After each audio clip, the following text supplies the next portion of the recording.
So welcome everyone to our seminar series on evaluating the news. I'm going to start off by apologizing because if you are a fan of any particular news source, you will not end this series happy. Because every news source is flawed because nobody's perfect. And some news sources are flawed on purpose, and some things should not be called news. And we're going to cover 7 broad topics over the course of this seminar over the next 5 weeks. First, we're going to talk about defining the news, and that'll be the majority of today's topic. What is news? What does it look like? What did it look like in the past? What is called news today? We're going to talk about partisanship because that's a big deal in today's news landscape. We're going to talk about news as a business. And how that impacts the way things are reported and what gets reported. We're going to talk about journalism and the difference between journalism and news. We're going to talk about the First Amendment as it applies to the news landscape. We're going to dive a bit more into perspective and bias, and also figuring out intent. So before we begin, I want you to start by imagining what it'd be like if you only heard about events from the people around you. So it's the only way that you learn information is by talking to the people that you know. How would life be different? How would your perception of the world change? Where would you go for information, and how would you get it? And how would you evaluate information you heard? So if you go back 800 years, that's how most people on the planet live, right? Is in the past 800 years, things have changed drastically. But what has changed? That's how people started things off. And so for today's topics of discussion, what is news and how has its method of delivery changed through time? What is news literacy, and why should it matter? That's the whole purpose of this seminar series. How can you tell fact from opinion? We're going to have some fun with that one. And what do major news media company websites look like? And I want to do that as a precursor today because it'll lead into a lot of other topics over the next couple of weeks. So we're going to start with a brief history of news. And so what is news? Very simply, the dissemination of information from a source to other people. There are many different ways that news has been shared. It's the idea of sharing information. Someone has information and they share it with other people. Methods of dissemination. So first, oral. So I've got a nice drawing here of early people a long time ago. What are they doing? They're talking. They shared information. In a community, they shared information within a family from generation to generation. This included conversation. It included storytelling. And it also included songs. And so that brings us to our second mode, which is oral, as opposed to oral. Oral meaning things that you hear. So not things that you say, but things that you hear. And so this includes music and rhythm without words. It also includes warning sounds that people developed as a means of communication. People shared news about things through warning sounds. So this here is a picture of a very famous poet from Indian history, from the subcontinent of India. He created a lot of epic poetry and music about 3,000 years ago. So people have been doing this a long time. And then we have visual methods of dissemination.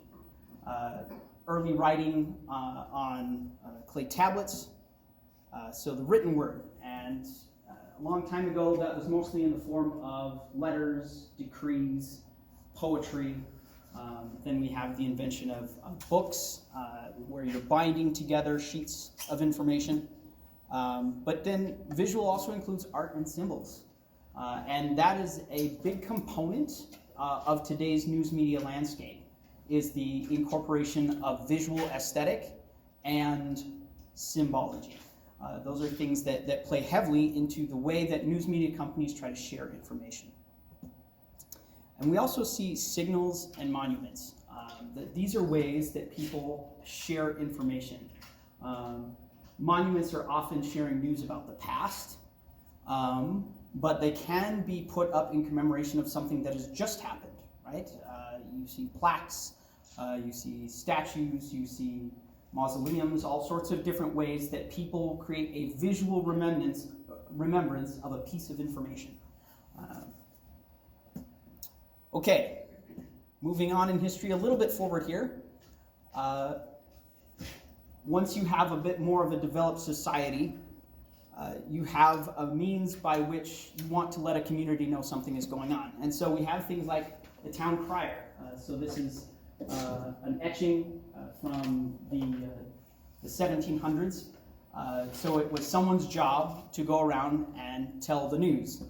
They got paid to go and say, the town is meeting for this court case, or taxes are due on this day, or somebody's got the plague. There were anything that was of importance for everybody to know. It was the town crier's job to share.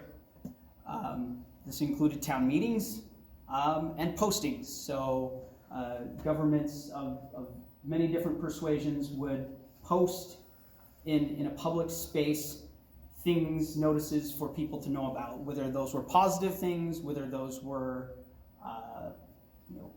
some type of hiring, or if it was a bounty on some criminal. All of these were means of sharing information to the public.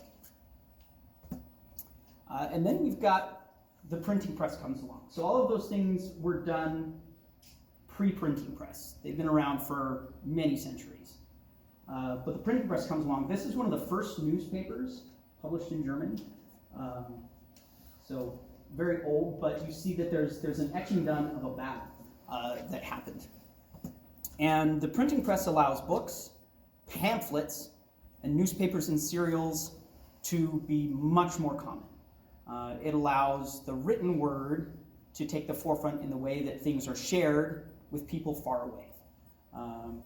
Before, you could compose a song, but then the song has to be taught to someone and then translated and traveled as it goes, or word of mouth, or you have to send a letter.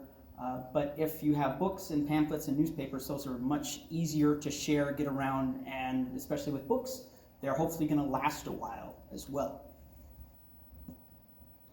And then we get into the 20th century, very beginning of the 20th century, and we have electricity and the photograph. So in the 19th century, these are things that are being harnessed. We see the invention of the telegraph. We see daguerreotype and then photography. But it's not until the 20th century that these things are put into broader focus, moving from the telegraph to things like the telephone and television, radio, movies, moving pictures. And then we have computers come along. And with computers comes the idea of creating digital copies. So you don't even have to print something physically. You can send it from one device to another device very quickly and rapidly, or to many devices as a digital copy. And so that, of course, includes the idea of email and then the creation of the internet. And so over time, the way that people share information, while the basic forms of oral, and visual are still there, but the methods used have changed to allow for things to be shared more rapidly and to more frequently as well. So let's talk about modern news a bit here. One of the first sources of modern news were wire service and telegrams. News was sent, so this is kind of like a long-distance town crier. Information sent from one community to another community by telegraph to share information so that it could be written out and then spread to that community or forwarded on to another community and so forth. Radio broadcasts and news reports. So once radio comes into more prominence, we have news becoming a part of radio sharing. Recall that President FDR would have his fireside chats, as it were, on the radio, where he would give the American public updates about the war situation and things like that. And so radio became a means of sharing the news, but fake news was in the radio as well. I have here a picture from one of the newspaper headlines from the very famous instance of Orson Welles' radio broadcast of H.G. Wells' War of the Worlds, and the type of trouble that caused when people didn't realize that the broadcast was fiction. That was the first fake news, you think? No. Fake news has been around for over 2,000 years. We have documented manuscripts, even on stone carvings of fake news from Egypt and Mesopotamia and Greece. So fake news has been around a long time, and we'll go into more detail on fake news in a later seminar in this series. That was radio and newspapers, wasn't it, War of the Worlds? Yes. Well, it was a radio broadcast, but newspapers picked it up really quick, and because radio allowed the information to spread quickly over a wide area, we see that the impact it had was so much greater. Is that about 1940? Around there. I would have to look it up. It's been a while since I saw the exact date. It may have been earlier than that. It may have been later. Yeah. But then we get into television broadcasts.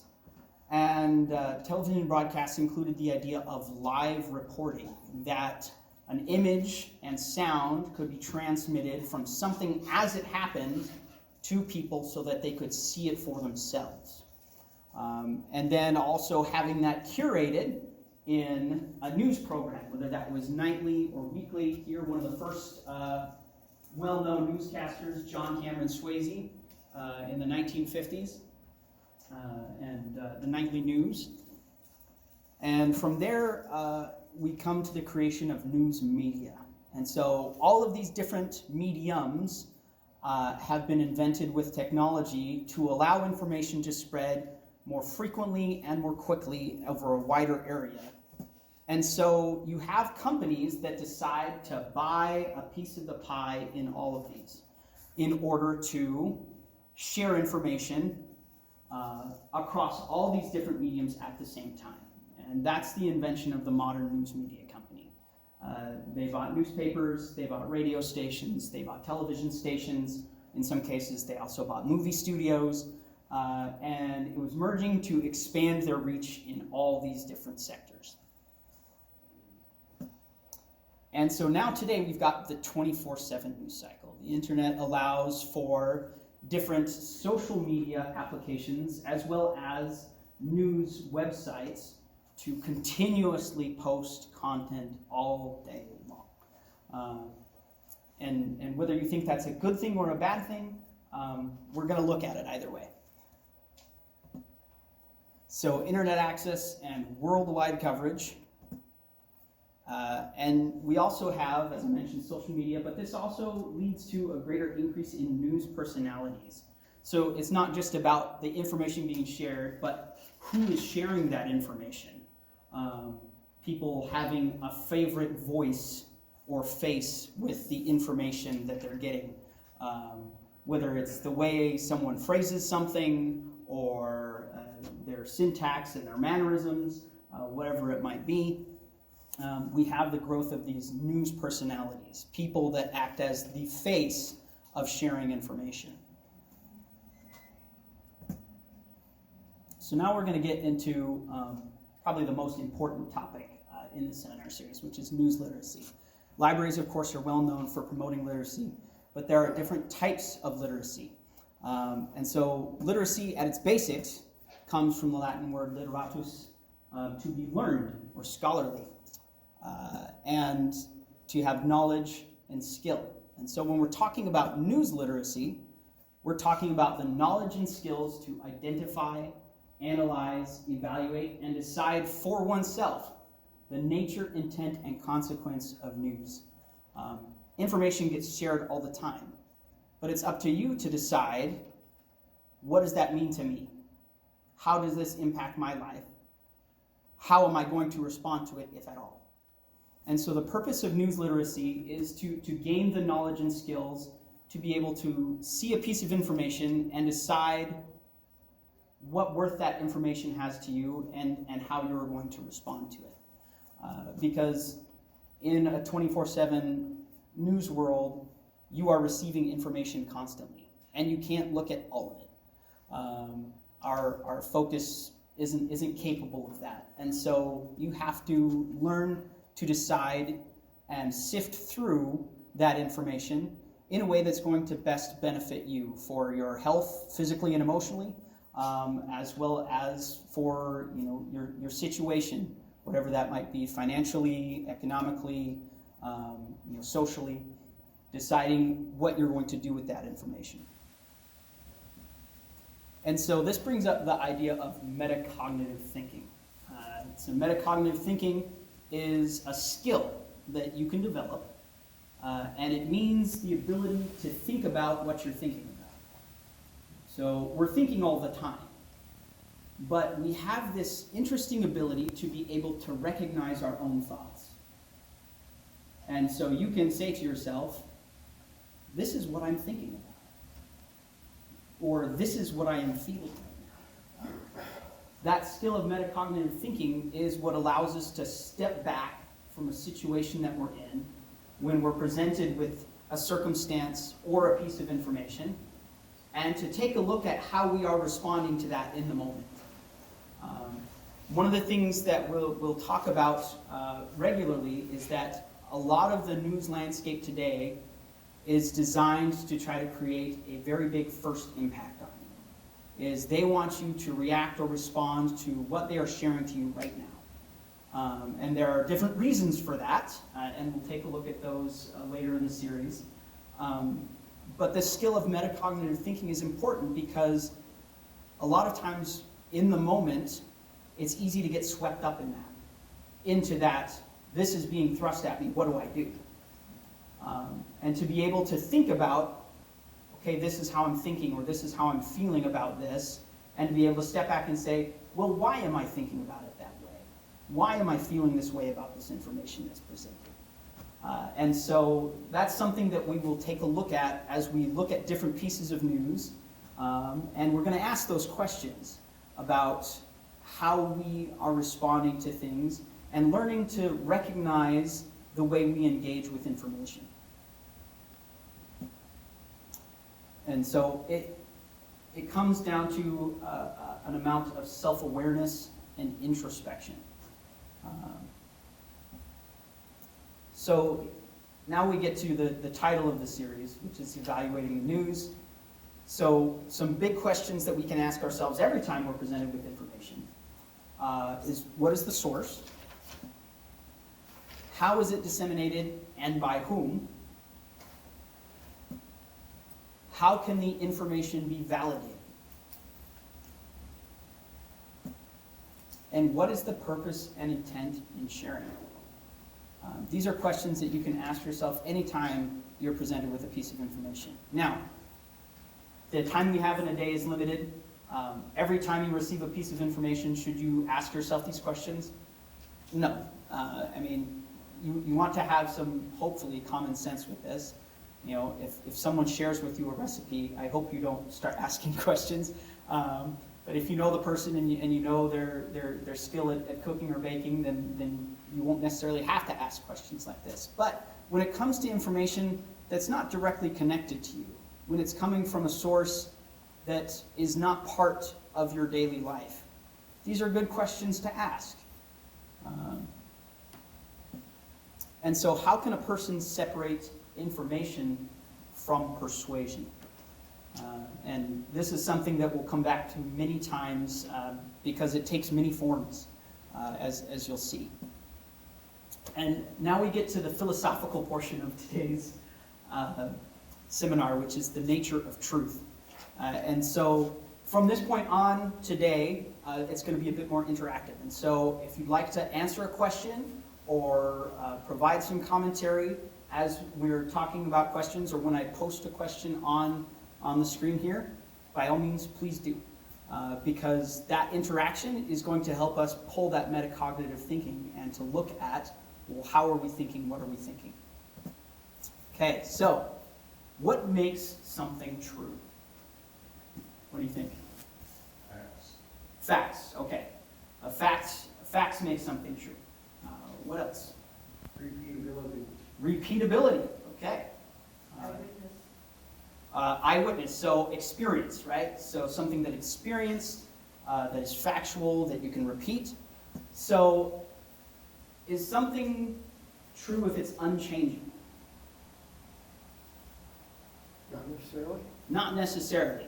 So spring is a truth, right? It's an observable phenomenon on the earth where the plants begin to grow, animals exhibit certain behaviors, weather patterns exhibit certain behaviors. It's repeatable, it happens every year, but it's not always spring. You know, the earth changes its seasons, but it comes back around because we understand that there are layers of truth based upon the point of view, of perspective, of experience, right? And so if you're just looking at spring on its own, and spring is all you've ever experienced, then yeah, right? Spring is all you've got, so spring is true. But, and maybe there's a planet somewhere where it is always spring, I don't know, that would be nice.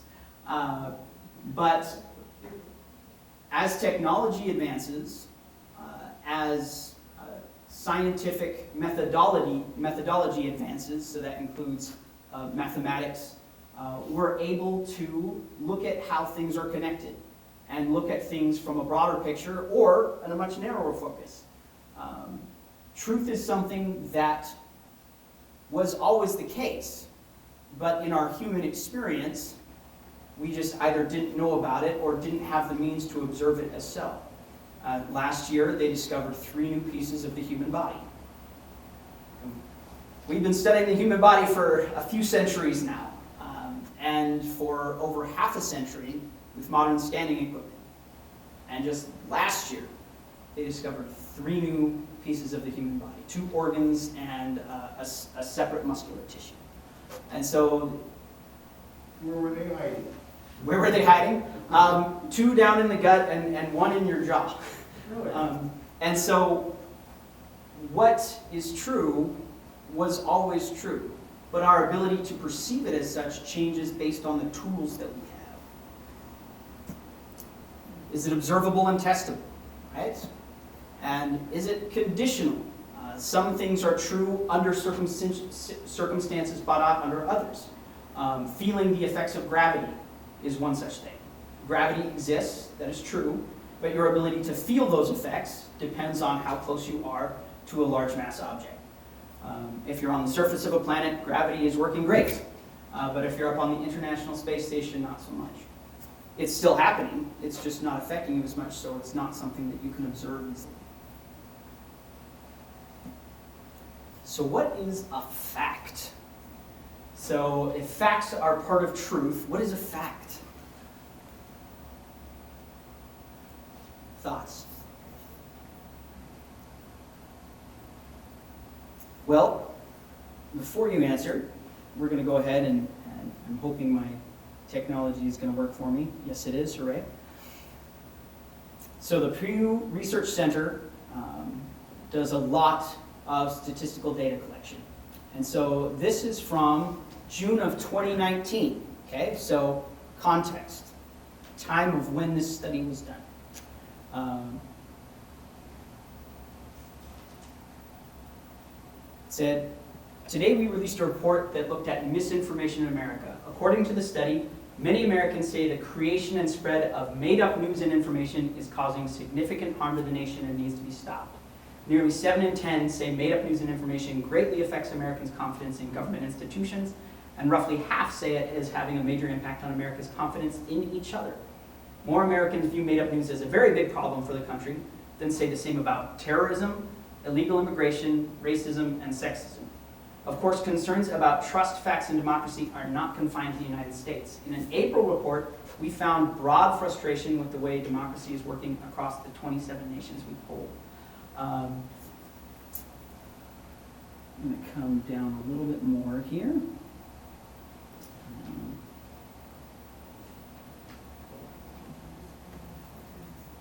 looking ahead to the 2020 election cycle, the center will complement trends about partisanship, social identity, domestic and foreign policy priorities, and overall confidence in our democratic system with a concentrated focus on understanding today's information environment and how it affects what people know and believe. And so, regardless of the issues being presented, and there are lots of issues and pieces of information presented to us, people care about knowing if it's true or not. They want to know. And so what is a fact is important to understand. And so how do you identify a statement? And here we're going to have a little bit of fun. It's source. So the problem with quotes found on the internet is that they are often not true. Adolf Hitler. So obviously, Adolf Hitler never said that, right? But I can create this great image with this font that looks, concrete and structured, and this picture looking very photogenic in the background. But how do you identify a statement source? Obviously, that statement was not made by Adolf Hitler because we can verify that the internet did not exist when he was alive. Right? How do you identify a statement's credibility? If it's on the internet, then it must be true and you can't question it. Abraham Lincoln. Right? And how do you identify a statement's purpose? My biggest fear is that people will attribute fake quotes to me and millions of morons on the internet will believe it. Albert Einstein. Okay? But these are very important points when it comes to identifying a statement's veracity. What makes something a fact is our ability to verify these things, to verify the source that it came from, to verify the credibility of the information, and to verify the purpose of the information. And so here's an important thing to remember. Facts always have context. Whereas truth is something that always is, our ability to perceive it may change, but it's always there. Facts always have a context. Facts can change based on the context. And so what that can mean is that context change, which can lead to new facts in the new context. But that doesn't change the old fact in its context. Within its context, that fact is still true. But in a new context, it's not. Easy thing to see that with is statistical data. If you do a statistical survey here in New Ulm, the information that you collect is true for New Ulm. But is it true for anywhere else? No, because the context is here. Likewise, a survey done in New York has no bearing on us whatsoever, because New York is not here. It's a different geographically, it's different demographically. There are so many different differences that you always need to keep in mind that facts have context. So if you are presented a piece of information without context, it's very difficult to determine any of these three things because you have no way of connecting it. So how are facts different from truth? And we just talked about that to some degree. Opinion, on the other hand, facts versus opinion, is subjective, meaning that within the same context, people will have different ideas about the same piece of information. So whereas a fact within its context can be verified, an opinion is subjective based upon perspective and experience. And so how do you tell the difference? Well, we're going to take a little quiz. So see if you can correctly identify the following statements as facts or opinions. So what I'd like you to do is, once I put the statement up and read it, I want you to raise your hand if you think it's a fact. Okay? So here we go. Tomorrow's chance of snow is 40%, so snow is possible. So who thinks that's a fact? Okay. The Nazis did terrible things. Is that a fact? Okay. Studies show that people prefer strong leaders. Is that a fact?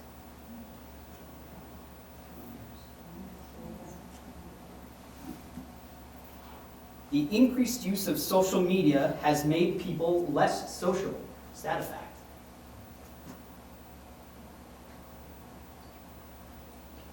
Now remember, we're not evaluating the truthfulness of these statements. We are just determining if these statements are a fact or an opinion. Right? In their structure. 9 out of 10 dentists recommend fluoride treatments for children. Is that a fact? Okay.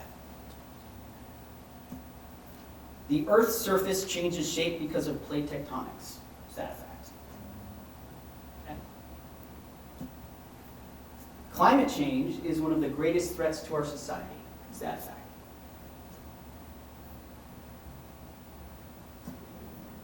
The Russian government is corrupt. Is that a fact?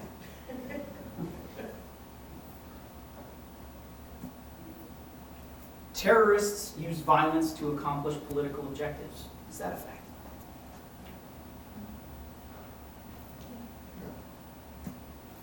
The president's approval rating is 46%. Is that a fact?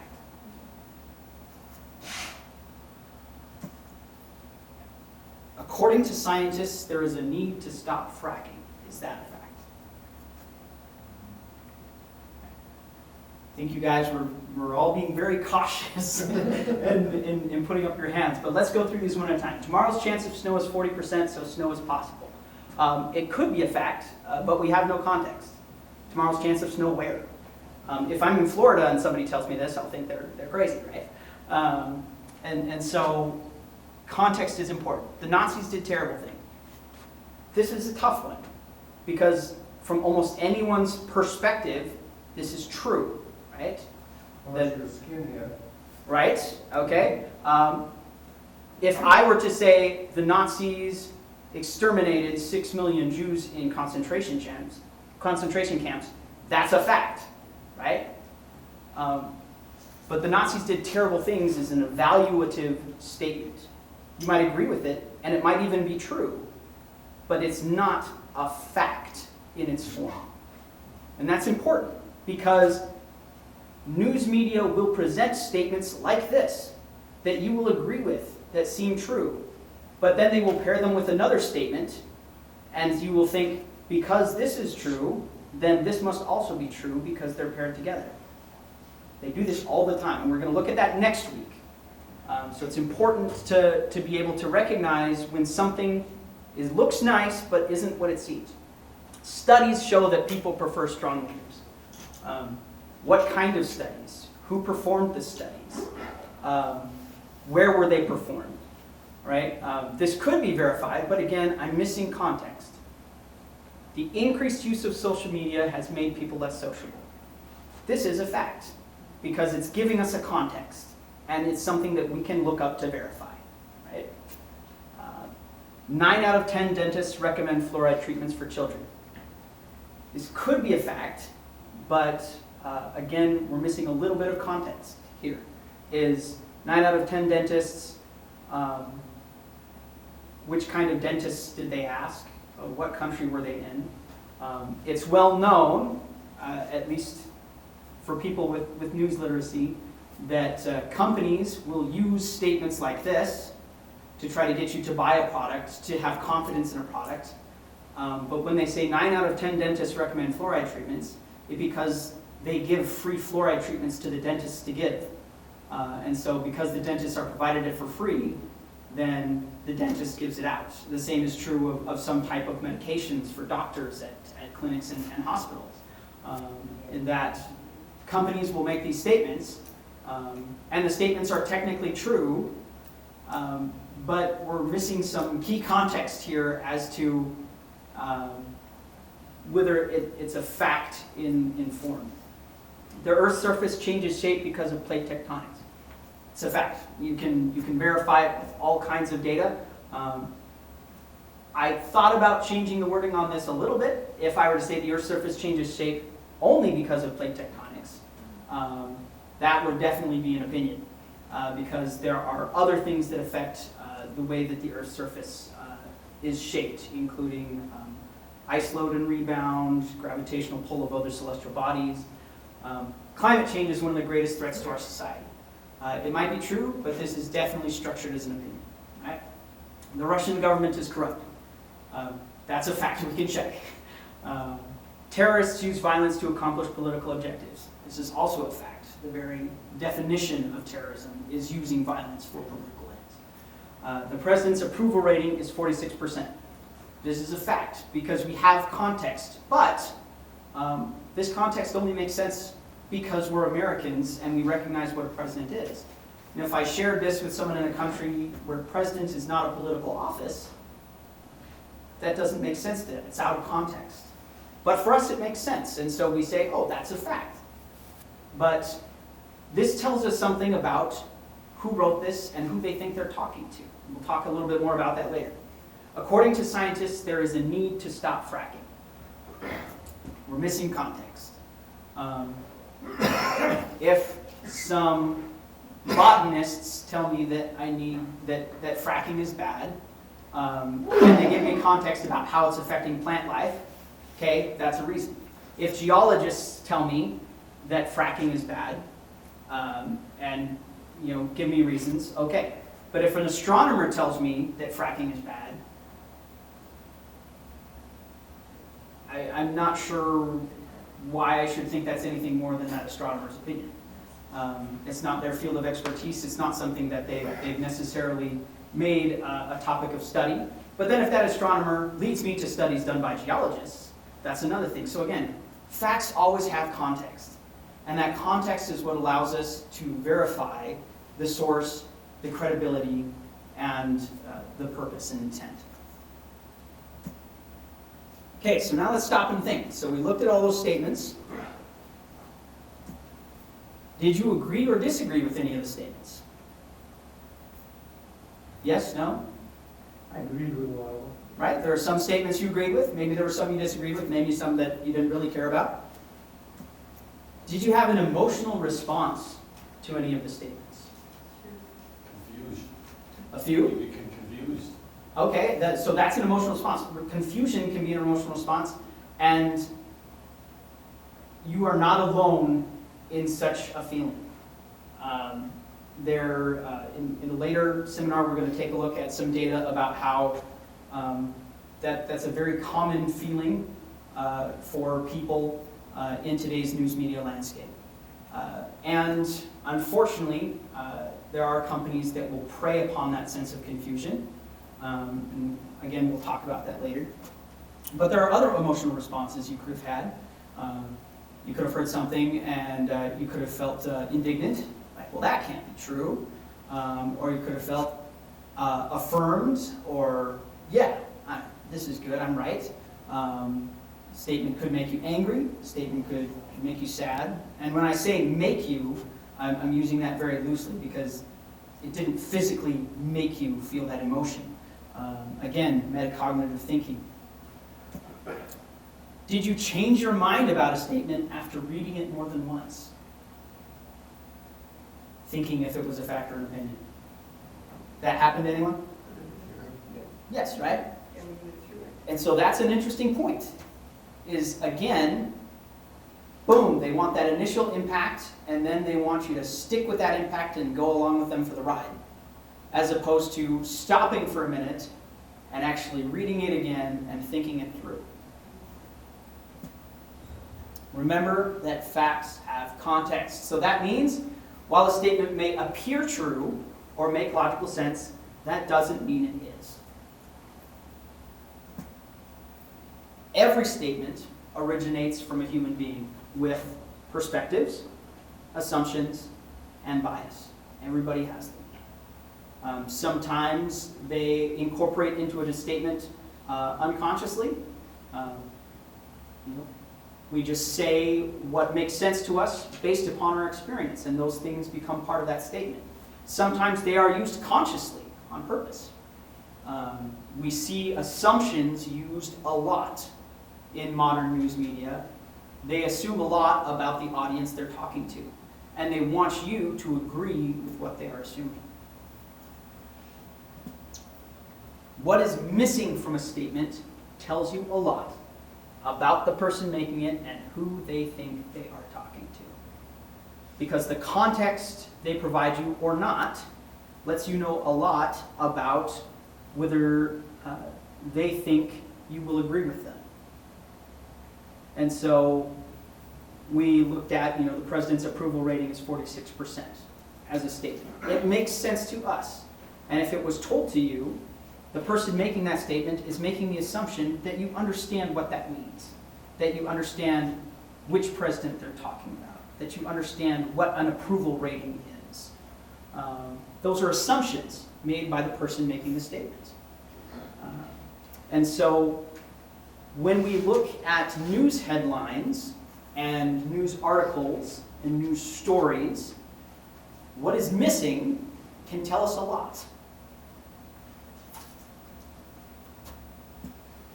And so now we're going to get into our first case studies. So think about what we've learned about facts and opinions, about how the way information has been shared over time. And so we're going to take a look at some headlines from U.S. news sources.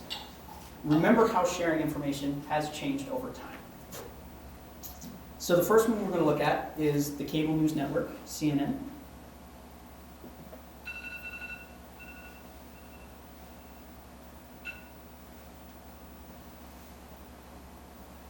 Okay. Oh, this is great. So we've got some banners up at the top. It looks like they have a login. They've got a little flashing blink thing here for you to click onto some media. And they've got this big, bold headline, "Inside Biden's Fiery Speech." That headline tells you a lot, right? Now, if we scroll down a little bit, let's see what other kind of headlines we've got. The president denounces Trump in a way he's never done before. Kamala Harris is the unnamed protectee evacuated from the DNC on January 6th. How right-wing media is marking the January 6th anniversary. So those are the big headlines that we find on CNN right now. So let's jump to the next one. They also have emotional words right. Absolutely. Emotional words right there. CNN is good at that. Right? And you'll find that Fox News is much the same way. Same speech. Please, Mr. President. Again, we've got a login up here. We've got some flashing things. We've got media playing on the left. Dire message from advisors to Biden about his COVID strategy after failing to shut down the virus. Let's see what other headlines we've got here. Harris announces new shakeup after VP plagued with dysfunction and infighting. MSNBC anchor flies off handle after Republican stands firm on GOP future.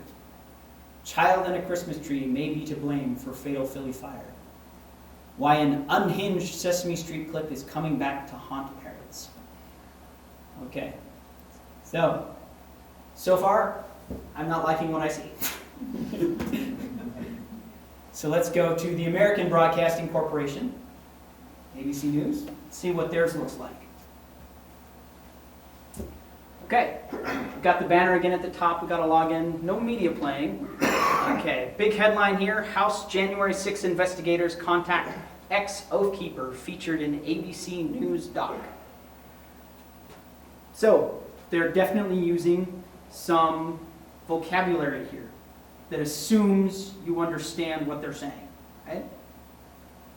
So when they say doc here, what are they shortening that to? Documentary, right? But doc can be short for doctor, it can be short for document. They are assuming you understand what that says. Let's go down and see here. Dick Cheney says he's deeply disappointed in GOP leadership at January 6th anniversary. Biden confronts Trump over January 6th, warns of dagger at the throat of democracy. January 6th live updates. Biden tears into Trump for inciting Capitol attack. Vice President Harris was inside the DNC on January 6th when pipe bomb was found outside. Dog drags off his owner from kindergarten to college. Or drops off his owner, sorry. This is why you read things more than once. And then COVID-19 live updates. Okay. So now we'll go to the corporate broadcasting system. CBS News. Ooh, we've got a dark theme. Everything else was very bright and light. CBS is dark. We have media playing right at the front. No obvious headline, as it were, but they've got it playing live. So let's scroll down and see what we find. Nation marks anniversary of attack on U.S. Capitol. It looks like all these headlines are relating a little bit, except for heavy snow and freezing rain to impact millions. Okay, here we go. Novak Djokovic will remain in visa limbo in Australia until at least Monday. I'm not sure I pronounced that right, but I know it's Eastern European. Sheriff hopes deputies' suicides will be catalyst for change. Ghislaine Maxwell to seek new trial after juror reveals prior sex abuse. And so on. Okay. Leroy, Yes. did I understand you to say corporate broadcast? Yeah, CBS. Is it a Columbia broadcasting system, or did they change the? I believe they changed it. But it might still be. You could be correct. I didn't know that they had, but they perhaps. MSNBC. Does anyone know why it's MSNBC?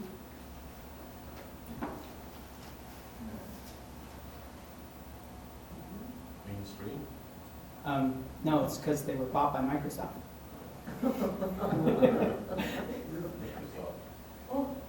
Okay. In fiery speech. Interesting. Biden places Jan 6 blame squarely on Trump's web of lies. How these new Sean Hannity texts expose Trump's madness. Lindsey Graham's foolish denunciation of January 6 politicization. Trump narrowly missed a self-placed banana peel and was still humiliated. Okay, those are from blogs. Let's see. A misogynist killed 5 people in Denver. America has accepted that as normal. So it looks like.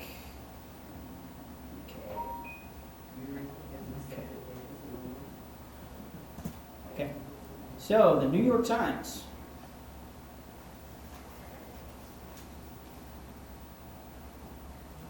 Moving right along. Analysis. So that's telling you right off the bat that it's not information, it's their evaluation of information, right? Okay, a day of addresses, discussions, and candlelight vigils. Scientists endorse COVID boosters, but to a point.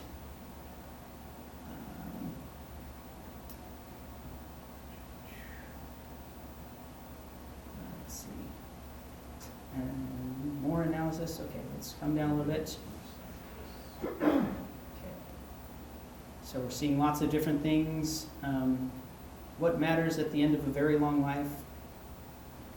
I have absolutely nothing after a massive winter fire. What is left? Hundreds gathered to remember 12 victims of Philadelphia fire. Okay. Washington Post.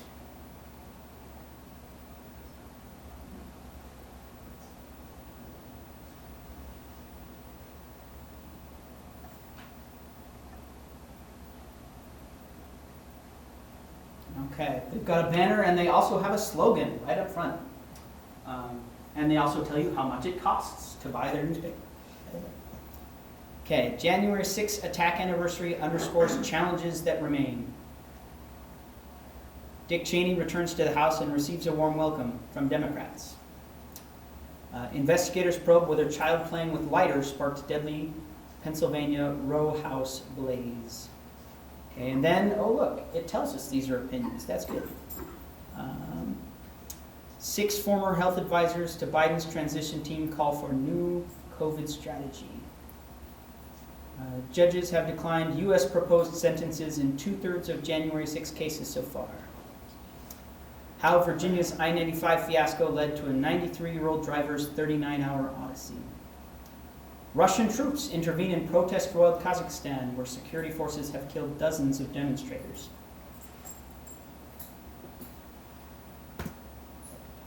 San Francisco Chronicle.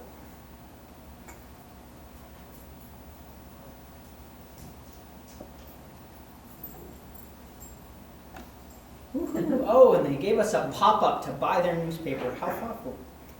Okay, 20% of San Francisco educators absent as district struggles to supervise classrooms. Flu-rona arises during Omicron surge. What you need to know about flu, COVID, co-infection. A year after insurrection, California Republicans still can't quit Trump. Elite San Francisco high school plans huge building to replace strip mall in Pacific Heights. Anything keep going? California is about to witness its biggest change to trash since the 80s. It's all about composting. Top 25 restaurants, where to eat in the Bay Area, winter 2022. New Native American name proposed for California town of Squaw Valley. Okay. The Los Angeles Times.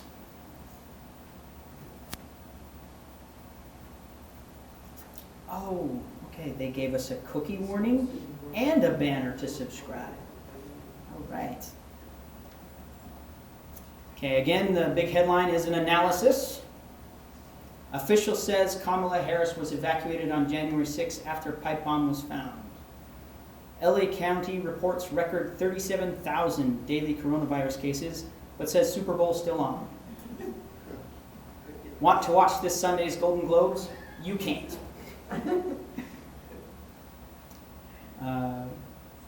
Garcetti Moore say tactics will be examined after LAPD killing of 14-year-old girl. An airline broke an activist's wheelchair. Her death months later amplified calls for change. Yes, 2022 is already the worst. So let's revisit the 2000s do-it-yourself club scene known as Bloghouse. The most affordable from the Times list of 101 best restaurants. The Chicago Tribune.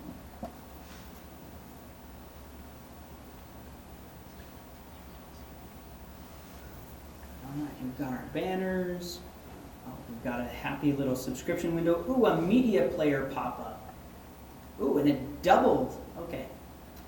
Chicago Public Schools cancels Friday classes amid ongoing teachers' union standoff, record COVID-19 cases.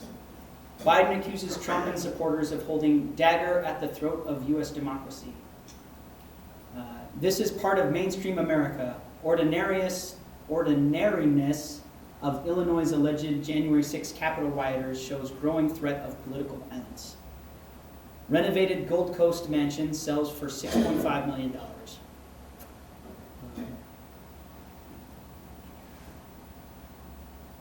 How many people did I get sick? Testing positive for COVID-19 can bring feelings of guilt and shame. Iowa Cubs owners surprise full-time employees with a combined $600,000 from proceeds of the AAA team sale.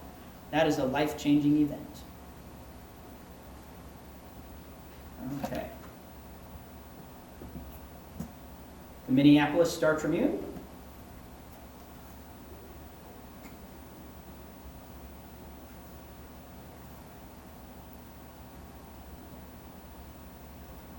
State shutters troubled Northeast Minneapolis nursing home. Hennepin County police chiefs, more accountability needed from prosecutors. Biden warns of U.S. peril from Trump's dagger at democracy. After Edina School District is sued, Hornet logo to be a sting of the past. Headline puns, great. Minnesota deer farmer fights state over illegal carcass dump. Test to Stay works in Rochester schools, but supplies are needed. And then our last one we'll look at, the Miami Herald. And we could look at dozens of others.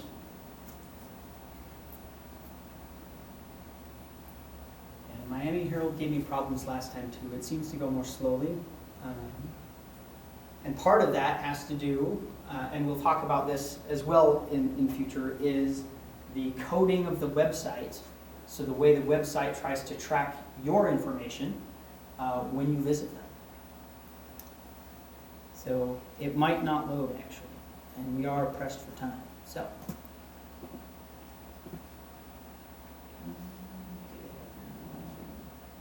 So if it runs slow, it's trying to track you more maybe?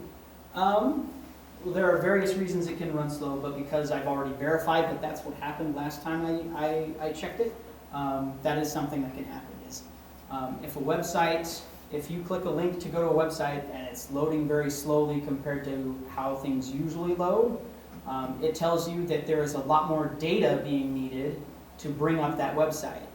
Well, if it's visually the same, that means the coding is different. And that means there's something in the coding that requires more data. Why? Okay, it's not giving me an option. It says allow our cookies or not. That's one of the data things. How will messaging about January 6 attacks affect outcome of 2022 midterm election? A year after attack, Floridians in Congress reflect on fragile democracy fallout. DeSantis says Capitol attack wasn't an insurrection, calls it Christmas for media. Miami Hurricanes announce hiring of Canes offensive line coach, assistant head coach. Rubio presses Pentagon to reject Miami-Dade's plan for airport at Homestead Base. Who would be exempt from 2 a.m. Miami Beach drinking cutoff? First proposals released. Judge hoped to fast-track Surfside collapse lawsuit. Now it won't happen until next year. Okay. You read a lot of Miami Herald editorials?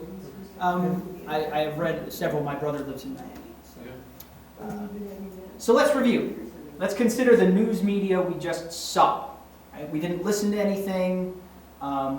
We were purely looking at what was brought up in front of us. What was the tone of the big headlines? What would you say? Flashy, attention-grabbing. Okay, flashy, attention-grabbing. We saw some emotional language, right? What subjects were presented? Did any of the major news sites, before we got into the newspapers, did any of them have any sort of non-political or non-weather related main headlines? Not so many. Except for fire disaster, right? So something bad or something tense. I'm sensing a pattern here.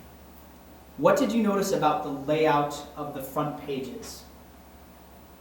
What was the first thing that showed up at the top of every single page, regardless of their color structure below it? Your name, the name of the paper. Sometimes. The name wasn't always at the top. At the top of every single one was a banner related to either signing in or subscribing. So the very first thing at the top of the page is related to making money. Keep that in mind. Did you notice any patterns with words or visuals? Did we see any phrases repeated from place to place? Oh, yeah. A couple times. Fiery, dagger at the throat of democracy, right? That was part of the speech you gave. It was part of the speech he gave, but you'll notice that some headlines put an entire phrase of quotes, and some used only one or two words from the quote and then added other words to phrase it afterwards. Interesting. Did you see any advertisements? Yeah. Yes. Was there any media planning? I'd say on at least half of them. How many big headlines were there, and did they deal with different topics? Some had one or two, some had 4 or 5, some had some columns that were divided up into local news, regional news, national news. We saw some variety there. So when you usually engage with news media, do you reflect on the format along with the content? Because the way something is presented to you is impacting your thinking about it just as much as what is actually said. Think about when you go to a restaurant and when you order food, and food is brought out to you on a plate. Does the way that food look affect whether you find it appetizing or not? Does the way the food smells affect whether you find it appetizing or not? Absolutely, right? News media wants to use your senses to grab your attention. Because the longer you are on your website, on their website, excuse me, the more money they are making. And if you do reflect, do you do it right away, or is it something that you do later? Maybe you do both. But odds are, the reflection comes later. Maybe as you're having a discussion about one of those news articles with another person. Then the thought comes to you, well, hey, wait a minute.